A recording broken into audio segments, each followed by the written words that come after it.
अस्सलाम वालेकुम, welcome to doctor सामिस clinic. आज हमारा टॉपिक है कि प्रेगनेंसी के दौरान किन औरतों को डायबिटीज हो जाती है, शुगर हो जाती है और क्यों हो जाती है।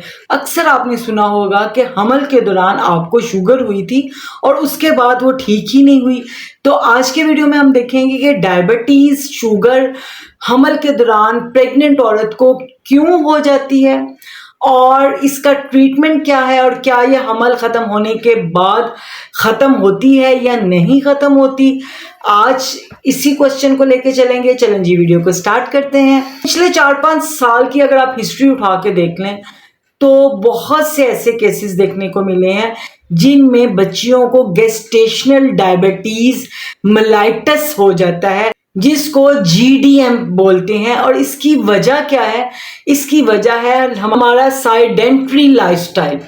हम औरतें जो हैं जिस वक्त प्रेग्नेंट होती हैं तो वो ये समझती हैं कि वो हर तरह के खाने की रिस्ट्रिक्शन से आज़ाद हो गई हैं।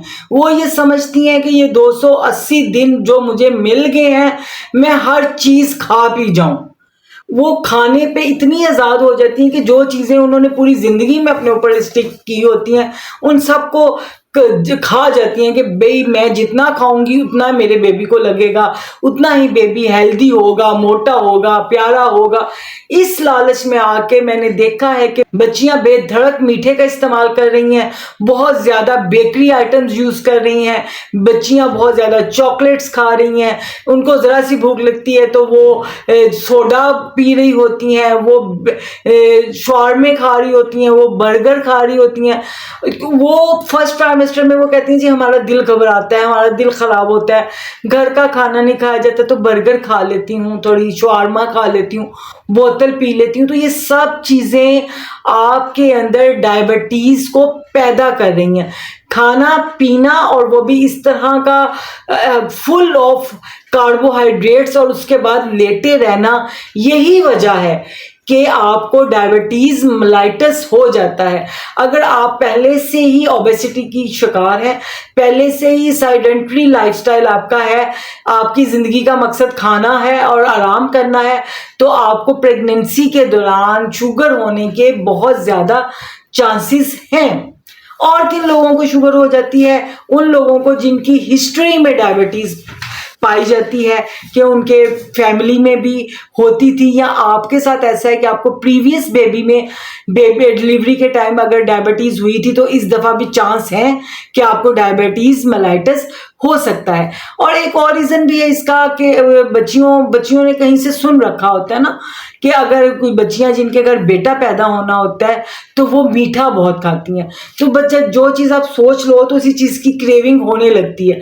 इसी एक खुशफहमी में कि मुझे मीठे की तलब हो रही है, मुझे बेटा पैदा होने वाला है, तो वो इतना मीठा खाती हैं, इतना मीठा खाती हैं कि उनको बेटा पता नहीं होता है कि नहीं होता, उनको शुगर हो जाती है। तो इसलिए आपने इस वाले कंसेप्ट को भी चेंज करना है और अपने आप को डायबिटीज होने से बचाना है। अब डायबिटीज मेलाइटस जो है, कुछ जो पेशेंट्स हैं उनको हो जाती है प्रेगनेंसी में, और जैसे ही प्रेगनेंसी ठीक खत्म होती है, आपकी डिलीवरी होती है, तो वो डायबिटीज खत्म हो जाती है, इसलिए इसको गेस्टेशनल डायबिटीज बोलते हैं।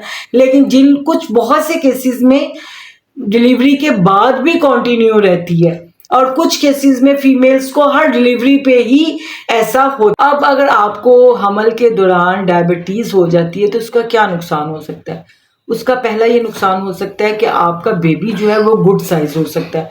बहुत ज़्यादा बेबी पल जाए अगर, तो वो बेबी उस डिलीवर नॉर्मल होना मुश्किल होता है। आपके बेबी के गिर्द पानी ज़्यादा हो सकता है, आपकी बेबी के ग्रोथ में मसला आ सकता है।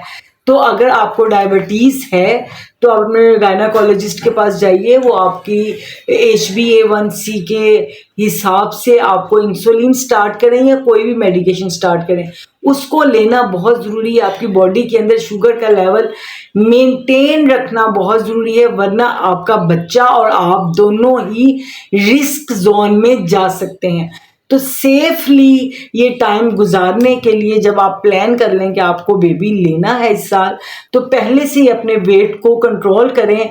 और हमल ठहरने का मतलब ये नहीं है कि हर चीज़ खाने में आपको आज़ादाना जो है वो छूट मिल गई है, तब भी सादा खाना खाएं। तमाम जो रूल्स मैं बताती हूँ, चबा चबा के खाएं, सादा खाएं, थोड़ा खाएं, भूख रख के खाएं, लेकिन सिर्फ एक ये कहती हूँ 3 मील्स को 6 मील में कन्वर्ट कर लें। थोड़ा थोड़ा खाएं, बार बार खाएं, ताकि आप और आपका बेबी जो है वो हेल्दी हो, आपको डाइजेशन के प्रॉब्लम ना आए और बेबी को कुछ पैदाइशी तौर पे उसके अंदर कुछ जो है वो नुक्स पैदा ना हो जाए। तो आई होप सो ये इन्फॉर्मेशन आपके लिए बेनिफिशियल होगी। तो इंशाल्लाह मिलते हैं नेक्स्ट वीडियो में नेक्स्ट टॉपिक के साथ। तब तक के लिए अल्लाह हाफिज। पाकिस्तान जिंदाबाद।